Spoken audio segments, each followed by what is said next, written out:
Welcome to Becoming Saiyans. A Dragon Ball rewatch podcast. Welcome back, everybody. I know for you guys it's been about a week, but for us it's literally been maybe about an hour and a half. We just got done watching the first two episodes, and I am Truman. And I'm Jessie, and that's a pretty good start to this entire series of content from this universe. I have to say, way funnier than I was expecting it to be. Like, I knew it was going to be funny. You know, you go into it has a certain charm for people, and a lot of that is the comedy. But I gotta say, it had me chuckling for most of both of those episodes. Yeah, we were both just cackling on the couch good. together, just watching it. Yeah, and like I said, I'm Truman. That's Jessie. And the two episodes we watched this week were The Secrets of the Dragon Balls and The Emperor's Quest. Yep. Episode 1 and 2. A few facts I'll get into real quick on the first episode, Secrets of the Dragon Ball. It was originally released overseas in 1986. Made its American debut back in 1995. It was the introduction to our main characters, Goku, Bulma, while also giving us our main antagonists, Mai, Shu, and Emperor Pilaf. Some quick facts. Goku never eats the fish that he got, because as soon as they got inside, he just worried about the Dragon Ball and they just drove off. I noticed that, yeah. This is technically the debut of the dragon that has a name, but I'm not going to say the name because Jessie hasn't seen anything. Yeah, but, I know it has a name, and I know it's really important, the name and stuff, but for that now, it's just the Eternal Dragon is what they called him? That's what they called him. It says the scene of Goku doing martial arts dances while the narrator talks is shown during the 1990 live-action Korean Dragon Ball film. Yeah, I forgot. Yeah, there's a lot of like weird.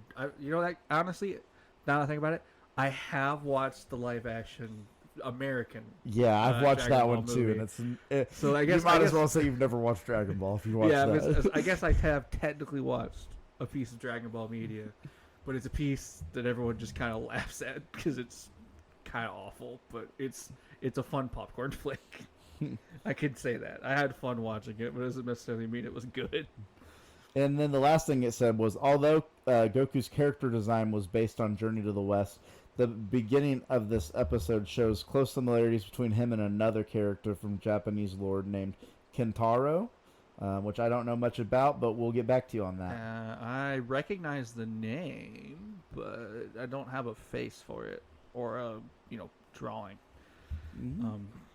And then moving on to our second episode, The Emperor's Plan, or Emperor's Quest, the little bit of trivia they have on Dragon Ball Wiki is that it's the first episode to play the title card music. It's also the plot to the chapter. It says the plot to this chapter that this episode adapts was based on the second chapter of Akira Toriyama's earlier works titled Adventures of Tong Pu. The owl at the beginning of the episode wears the same hat that the pig in the mid-credits wears in his debut. And this is the first episode where Goku and Pilaf's minions meet. It's also the only time they come face-to-face before Goku eventually makes it to Pilaf's castle. Oh, that's interesting. It's revealed that Shu and Mei are not Pilaf's only minions because they talk about another spy being there. Yeah. And in the Funimation dub, after Shu jumps out of the plane, Mei calls him Shao. And that's his name in the original BLT dub and the dub of Dragon Ball Super. On the wall of the capsule house, there are pictures of Ariel Norimaki, which is the hero of Akira Toriyama's previous series, Dr. Slump. One little joke that got me was, I don't know what planet you came from, Bulma says, but it wasn't Earth to Goku. But she's honestly proven right by what we know about Goku. Yeah, I wrote that down too. That's definitely something. Like when she said it, I'm like, Goku not from Earth, question mark. Knowing that obviously he's not. That is one piece of the media that I do know, is that he's not from Earth. He's from another place that will be mentioned later, I'm sure. We'll get to it. We'll get to it for sure.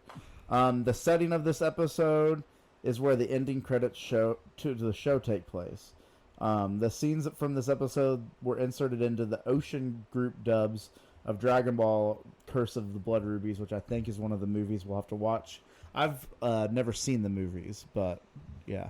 Also, just a little bit of clearing house, because this is my last one. My last fact. We are watching the English dub of it with English subtitles on as well. I know that makes us like fake fans or whatever, but we're dumb Americans and we like our dumb American stuff. It's one of those things where it's just like we're a little bit lazy, and it's also the fact of we're writing down notes as we're going, and it's easier to be able to at least understand what they're saying out loud for the brief periods that you are typing something or writing it on a piece of paper. For sure. We are both typing, but yeah, for sure. Yeah, so hate us if you want to. We're still enjoying and watching the show, so... Most definitely. And I forgot to mention, in Emperor's Quest, we got our first introduction, our first appearance of Turtle, who is a main character. He is just called Turtle. Oh, he's a main character? Yeah, he shows up a lot. I love him. Especially in the original series, he's one... Well, maybe not a main character, but he's a recurring character. He's a main recurring character. Yeah. Main side character. So now the next part of this episode, of our little show, is we're going to get a little bit of a recap. And for this recap, I guess, do you want me to go first, or do you want to go first? I'll let you go first. Okay, I'll show you the vibes. So I'll get into it, and it goes, previously on Dragon Ball. So we are introduced to the world of Dragon Ball through the eyes of a young boy named Goku. He's super strong, super powerful. He went fishing, chopped wood by one punch into perfect logs, which was pretty cool.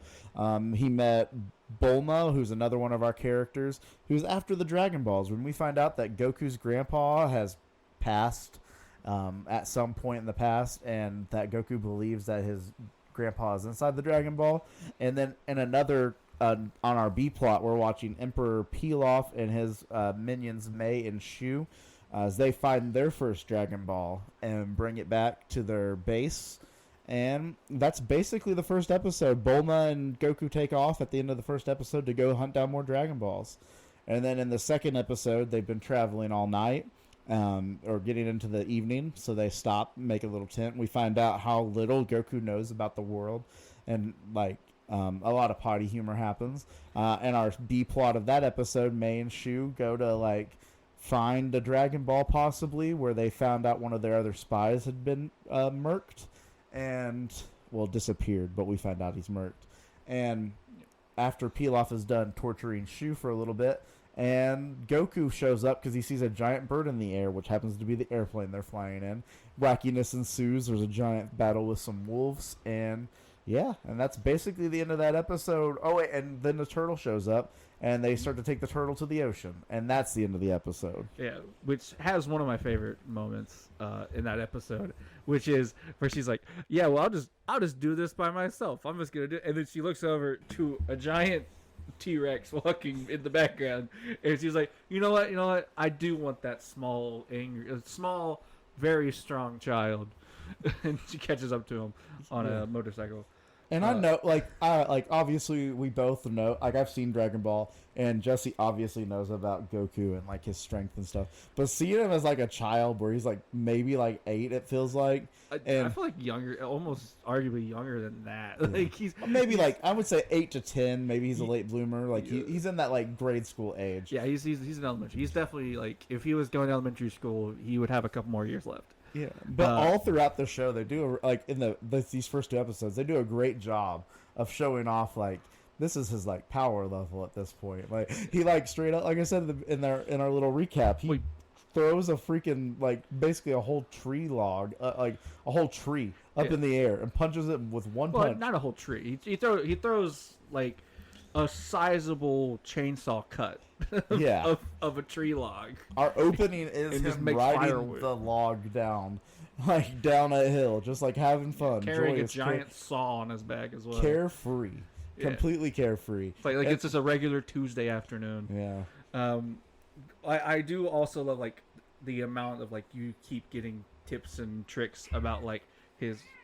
What am I doing? You get a bunch of tips and tricks about how powerful it is, because he also just picks up and throws the car in the first episode, which also sets off some of the craziness with with that stuff and those characters, with him and Bulma having to make this adventure. So it's really fun to see that they're already setting a precedent for how strong this child is. Yeah. And obviously, we both know that like he becomes some crazy, powerful deity dude. But like, it's crazy. Like to start in the beginning, that like he's strong too. Like it's unusually strong for a child. And they do say that in the opening of the first episode, where they're kind of giving a little bit of backstory about it. Where they talk about his grandpa found him on a mountain and raised him, and he's just unusually. They even mentioned there an unusually strong child. For sure. And then it immediately shows you, and you're like, yeah, that's quite unusually and strong. That's like unusually strong for a full-grown adult, let alone like a child. Yeah. It was giving me Superman vibes. I know that like you probably picked up on that too. Like child found in the forest. We know he's not from Earth. Like super strong. It's very obvious that was a bit of the encouragement and some of where Akira got the idea, some of the ideas of how he built this character from. But it is a different way of approaching that. Which it's definitely like a Japanese version. Which, it takes a lot of inspiration from a bunch of other Japanese media, but you also just throw in this more westernized way of presenting a character, like a little twist, like Western civil, like Superman, but like in the East. Again, we're obviously jumping forward because we both know he's not from Earth. Yeah. Like, that's pretty. I mean, he's like as noticeable as Superman at this point. Yeah. Like everybody knows Goku. He's basic. Like and the basic backstory of this child, which is not. He's a Saiyan who comes to Earth and is trained. He's also very dumb. Well, I wouldn't say dumb. He seems smart, but like he doesn't know anything. I guess he's ignorant would be the word I would use. Yeah, I guess. Well, he's like ignorant to the world. He doesn't know how the world works whatsoever. Naive is the word. Naive, that would be the word too. Yeah, he's easily very manipulative. Yeah, It's very much the fact of he's naive to the world because he's never experienced it, because he's just lived out in the mountains with his grandpa, and then the Dragonball that he believes is what remains of his grandpa's soul for all of his life. Yeah, so he's really not even that old either. Yeah. Like, as far as like knowing how the world works, he's pretty smart for a kid who basically taught himself everything that he knows at this point. Some of it's incorrect. Yeah, very as far as like the tail in some of the other everybody has tails, jokes. Right? Yeah.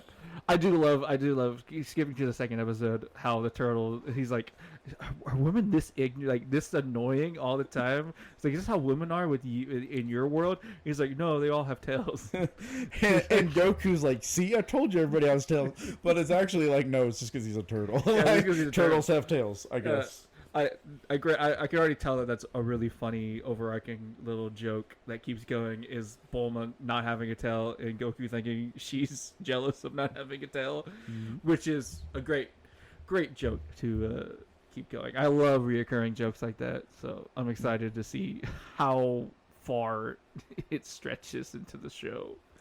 One thing, as I like, this is my like probably my second rewatch of the original Dragon Ball series that I wanted to bring up, was that like the sound, like the music in the episodes, it like prevails all throughout. I want to go ahead and spoil that for you. Like the sounds and the way, like the music is pretty similar throughout. Like it's like they recorded a bunch of this back in 1986, and they just never did anything else. They're like, we got it all in one there. Yeah, I mean, I'll tell you that, like, that's also another recognizable thing from this entire like series of shows and movies and games, all these adaptations, is that like the music does carry it not carry it a lot, I guess, but like it's awesome. It's very consistently awesome. But it is kind of cool to know that like you're not going to hear a whole lot of new music. You might we haven't watched the movies. Yeah, you even said you haven't really watched the movies. I've only maybe seen the Broly movies. So I'm sure that there's probably different music recorded for the movies. Obviously, they're going to reuse it, but they might like remix it a little bit for the movies. But it is one of those things where the music is just as iconic as the characters. And also getting into cool stuff.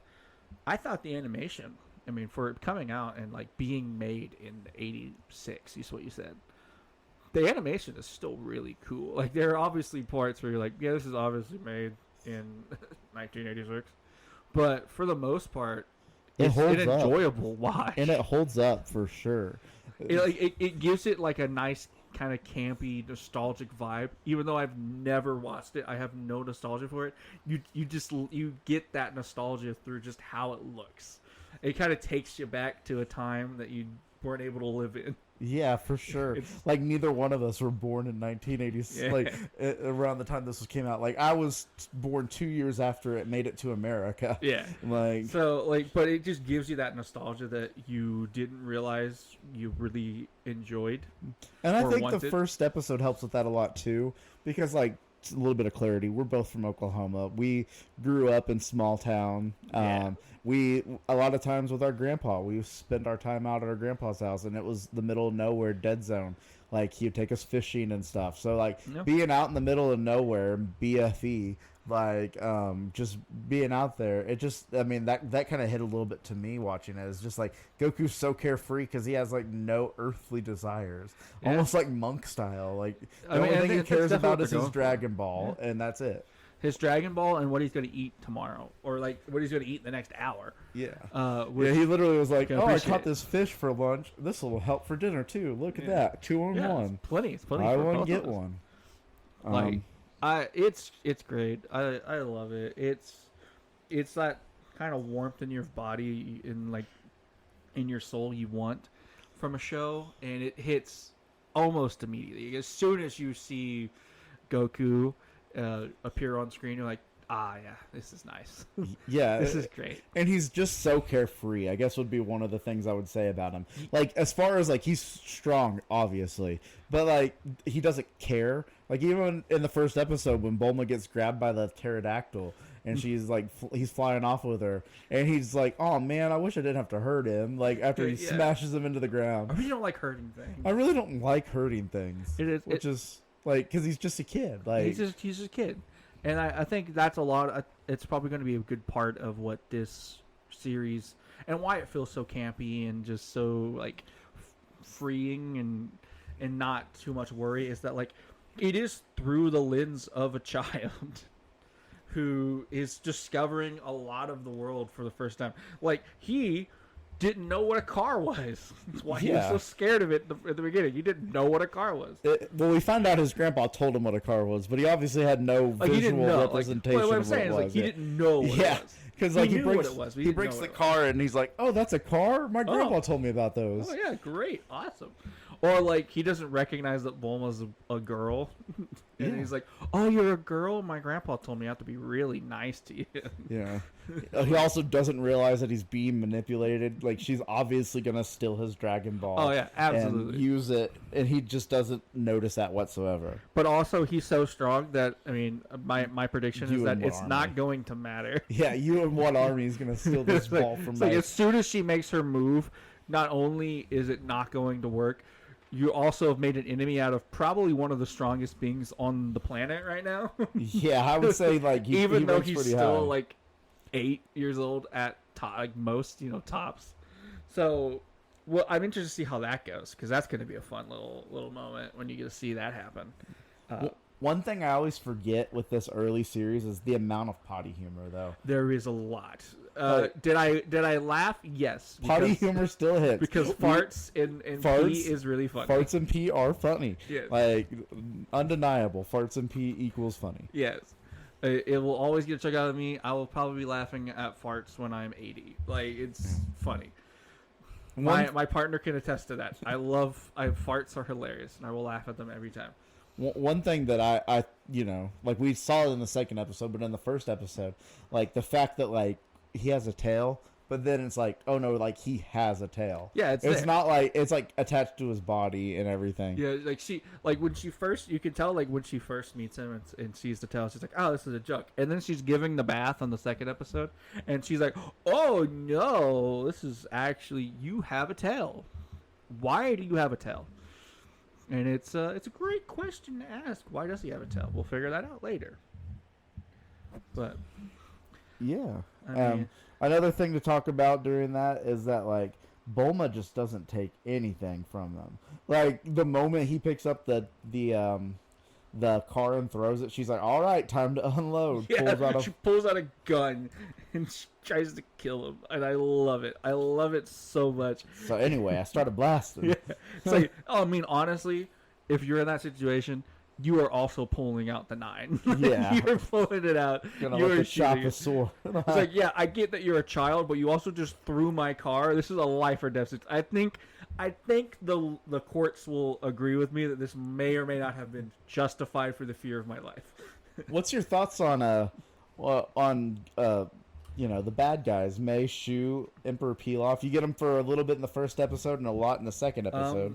See, I got written down on the notes. I didn't write a whole lot. The only note I wrote about them in the first episode was just that, like, it's very obvious that Pilaf is going to be the overarching baddie, at least for quite a while. He's the main bad guy. He's the main antagonist.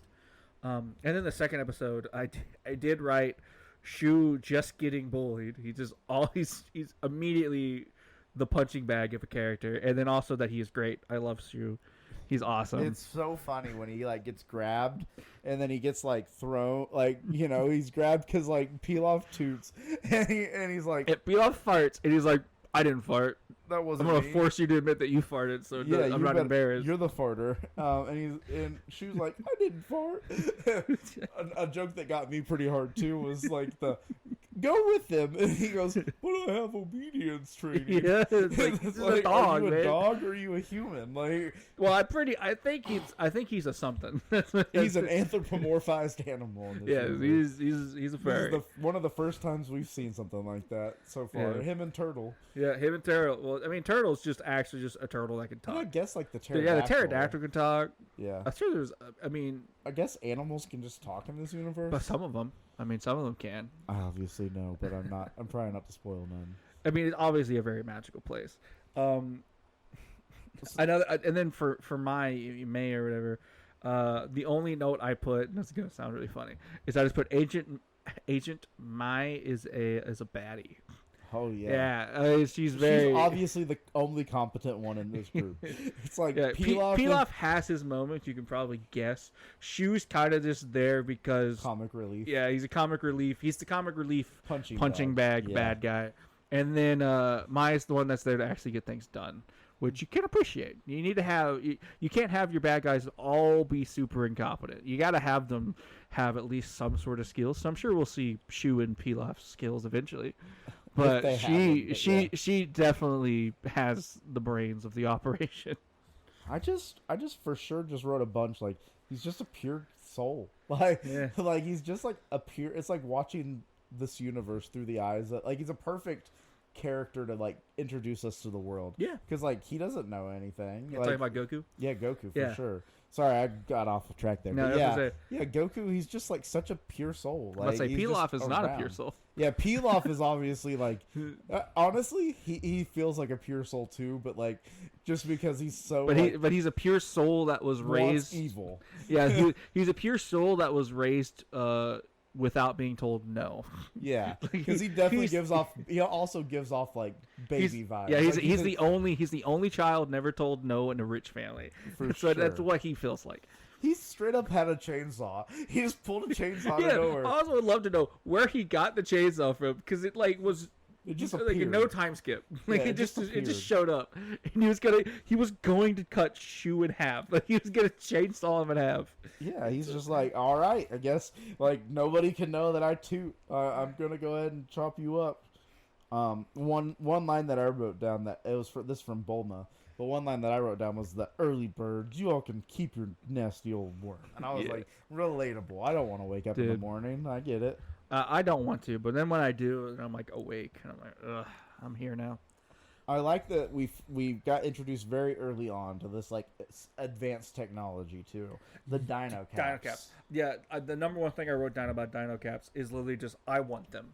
Yeah. I want those to be a thing. Can we just invest a bunch of scientific money into just making this a thing? I would love to just like open up my bag and be like, what do I want to do today? Oh, I want to fly in a plane and just throw it on the ground and have a plane appear. Like it'd be awesome.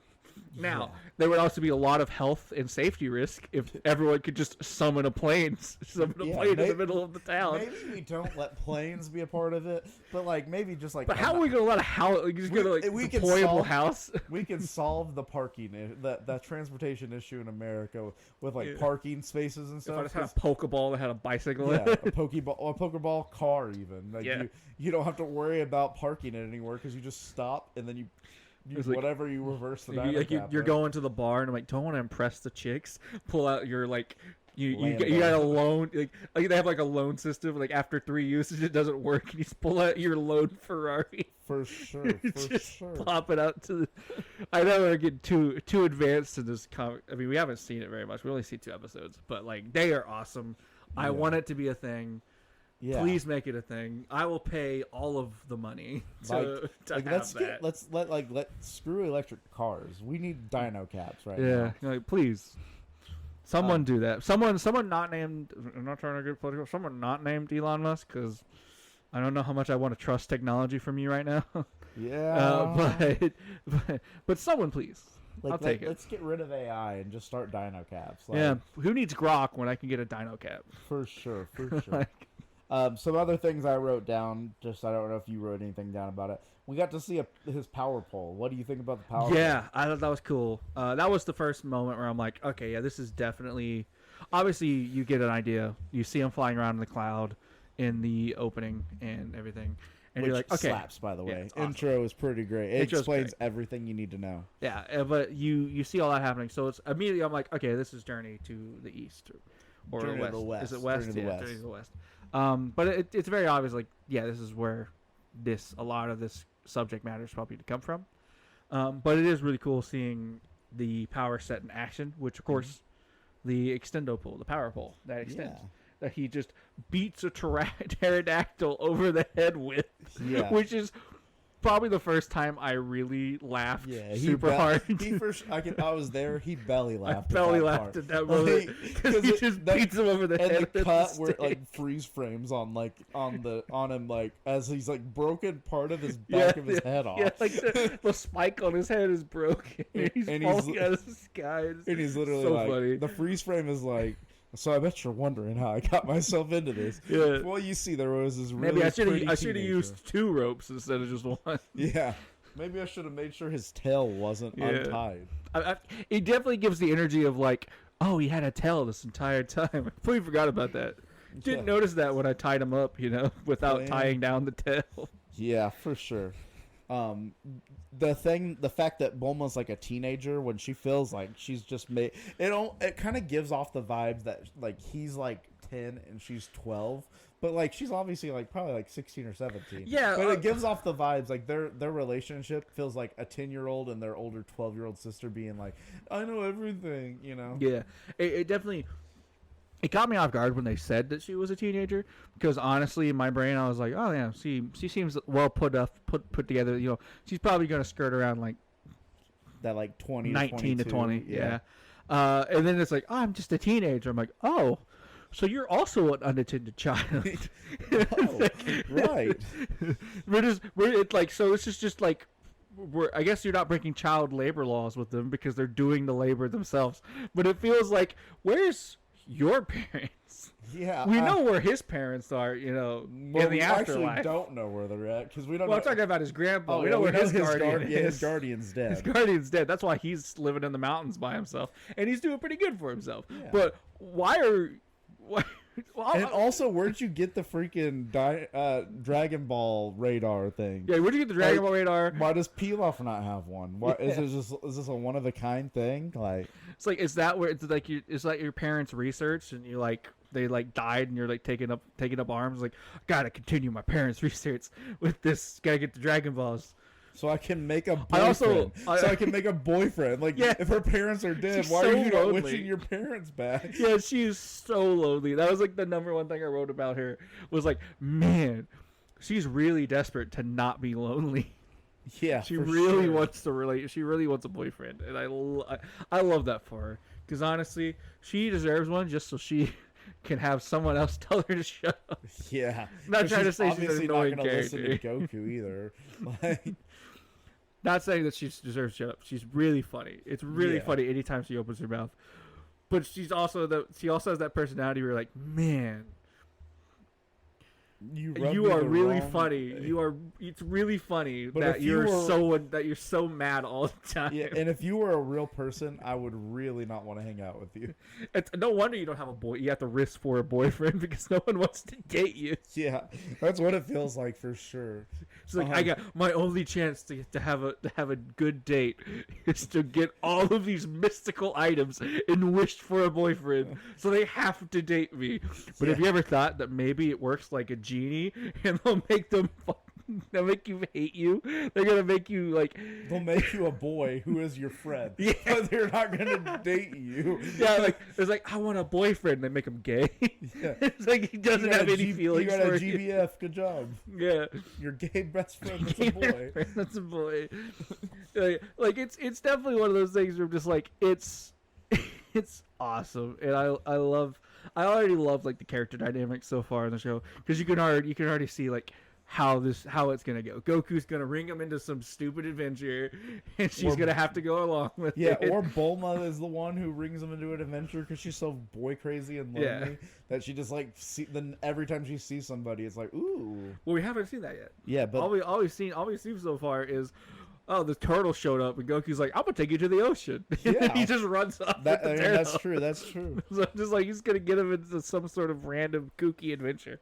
I like the main plot though of like we gotta hunt. It's a fetch quest.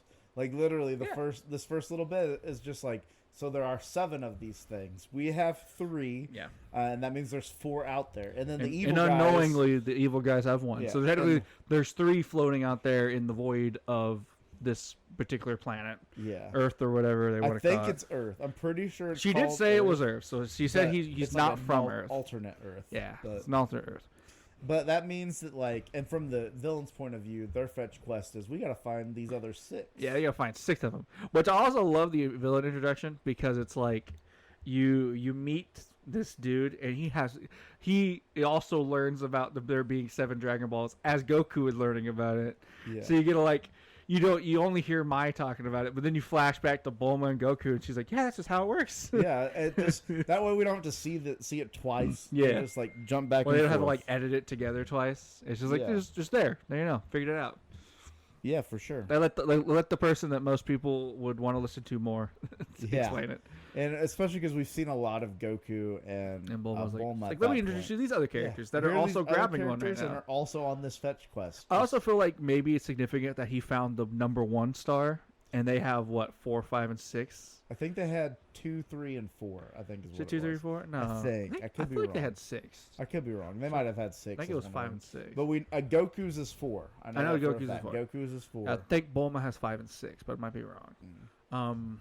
I did not write that down. Probably should. I also didn't write it down. Should have wrote I can try to look it up real quick. It's fine. Someone will correct us in the comments, or so like tweet out to us like you guys are stupid. I say, hoping that someone listens to this. Yeah, we say that as we're speaking into the void at this point with we say this knowing that we might be the only ones who end up watching, like listening to this and watching it and stuff. Yeah. But so far, let me give a review of the first episode. Great way to start a show. Yeah. An excellent way to start a show. Like you get the exposition, you meet the main characters, or at least the main characters for the time being. Obviously, when you're watching the opening credits and the ending credits, you see all the other characters you're gonna meet, but we haven't got that far yet. Yeah. Who knows how far we're gonna have to go to get that far? Yeah. I don't know. You do. You're not gonna tell me because that would ruin the experience. And the next 2 episodes name multiple characters who are going to be characters in the show. It's like every episode is like, here we go, here's the character you're going to meet. Yeah. And the name is in the title. Like the only character, if I have his name right, that I fully know the name of that I saw, or maybe there's 2 of them, I should say, but I definitely think it was Master Roshi. That is the one dude. That is a person. And then I think I saw, was it like Gohan, or who was that? Well, Gohan's the name of his Or the- grandpa, so. Oh, Gohan's the grandpa. The like bald little child looking dude. Well, I'm not gonna tell you. I think it was his name. But if you I know, like if Yeah, I saw I mean, if I saw it on a piece of paper, I could point to it and say that's his name, but I that's can't the remember what Volcos of it. one, yeah. Yeah. We saw them, and then we saw the other like lady, I think that lives near there or something. But obviously, those will be the other main characters that we haven't met yet. Yeah. But There's also a couple you didn't name, but yeah. There's a couple that I didn't name because we might not remember them. Yeah.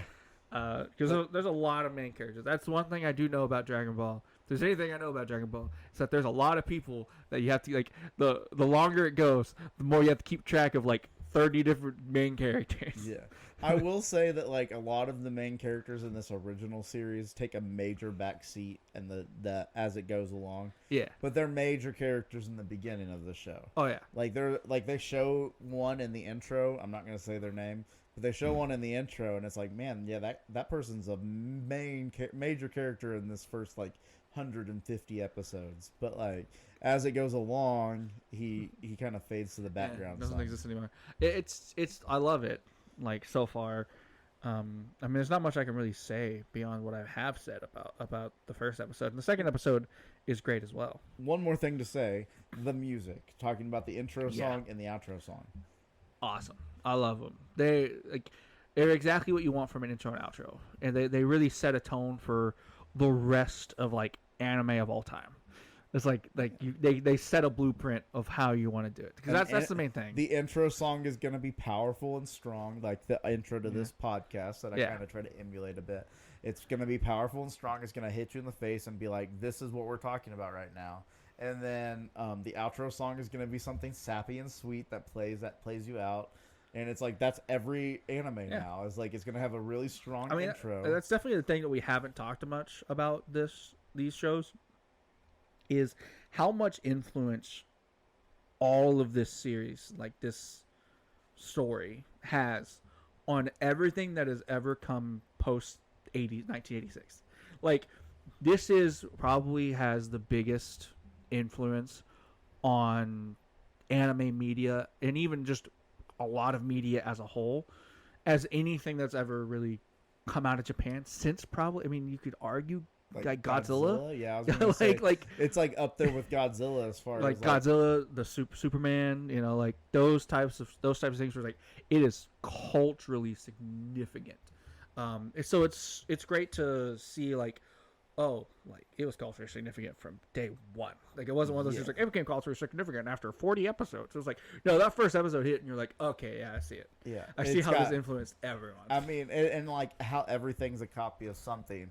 The way that it, like, kind of, like, emulates the Journey from the West and all of the other stuff that follows. It has a little bit of the Superman in it, as we pointed out. It's got the comedy. It's also very close to what other stuff Toriyama had done at that point. Yeah, it's so Akira Toriyama. Like, this is where he's at his peak. Yeah, he just like hit the ground running with this thing, and it just he had a couple test flights. I think he had like one or two other projects that he did before this, and then this came out, and it's like, oh, I see it.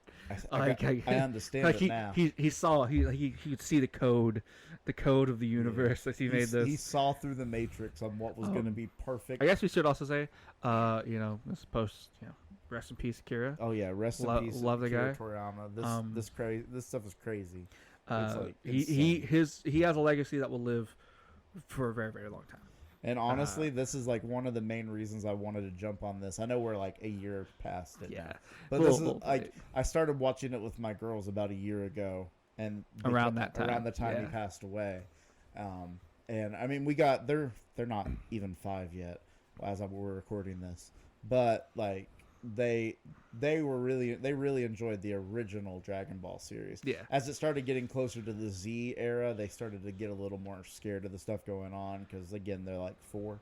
But the original stuff, they just ate it up. I mean, this is definitely, like, this original series, you can tell, is a show that was made for just a family to sit down and watch every week. Yeah, and it's watch 30 minutes of animation. Very kid friendly. Very kid friendly. Yeah. Which is why, even though we might get more explicit as this goes on, for this trying to first keep it little clean. we're trying to keep very PG, just because like we want to encourage, like, especially because like as we get more followers and people listening to us, we are predicting that there might come families who decide they're going to watch the episodes along with us, and we want them to be able to grow with us.